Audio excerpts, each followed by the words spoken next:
¿Alguna vez nos hemos preguntado cómo nace una institución gigante?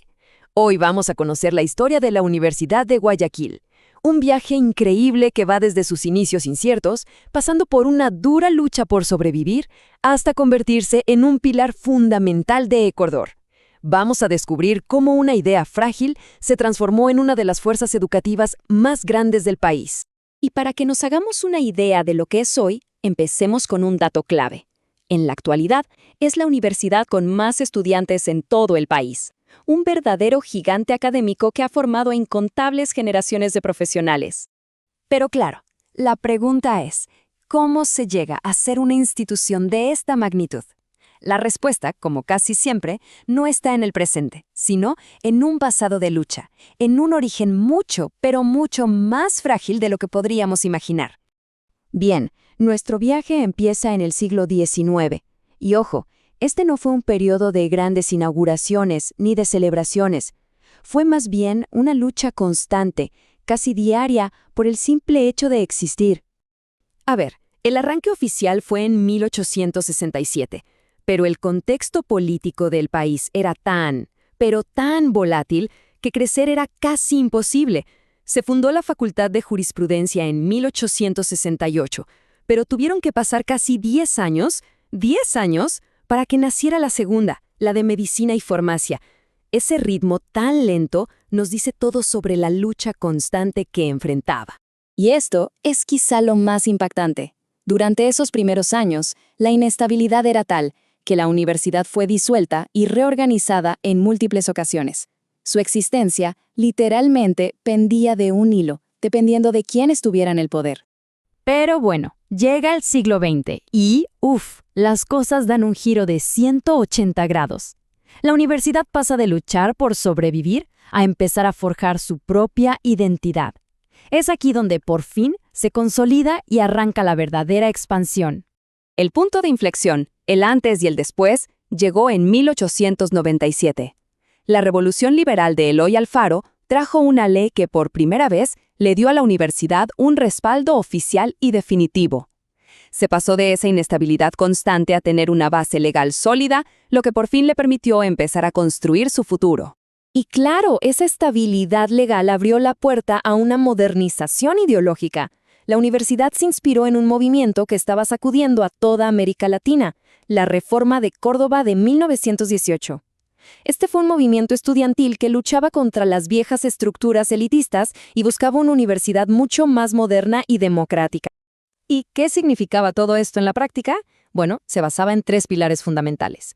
Primero, la autonomía para tomar sus propias decisiones, sin interferencia política. Segundo, el cogobierno, que permitía que estudiantes y profesores participaran en la gestión. Y tercero, algo clave, la selección de docentes por mérito a través de concursos. Esto cambió por completo su estructura interna. Y con una base así de sólida y moderna, el resultado era inevitable. Lo que vino después fue, sin exagerar, una verdadera explosión de crecimiento y expansión académica. Y la expansión fue vertiginosa. En poco más de 15 años, nacieron facultades clave como filosofía, odontología y arquitectura. Pero el gran símbolo de esta nueva era fue el inicio en 1949 de la construcción de la ciudad universitaria. Un campus moderno que era la prueba física de la ambición y la nueva visión de futuro de la institución. Pero la historia de la universidad no es solo académica. Ha sido un epicentro de la vida social y política del país. Y ahora vamos a analizar uno de los episodios más dramáticos y significativos de su historia. Un momento en que se convirtió en la conciencia de toda una nación. El centro de todo el conflicto, la chispa que encendió la pradera, giraba en torno a una idea: el libre acceso a la educación. El detonante fueron los exámenes de ingreso, que los estudiantes veían como una barrera que limitaba las oportunidades para muchísimos jóvenes. Toda esa tensión acumulada finalmente explotó en una fecha que quedaría grabada a fuego en la memoria del país, el 29 de mayo de 1969. Y el escenario de estos trágicos eventos fue un lugar icónico, el corazón de la institución en ese entonces, la histórica casona universitaria Pedro Carbo.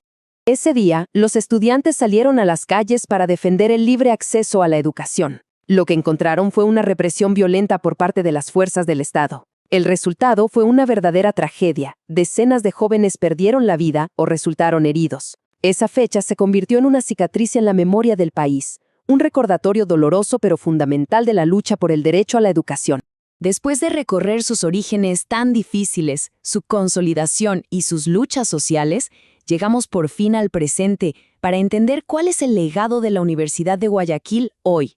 Aquí es donde todo cobra una nueva dimensión.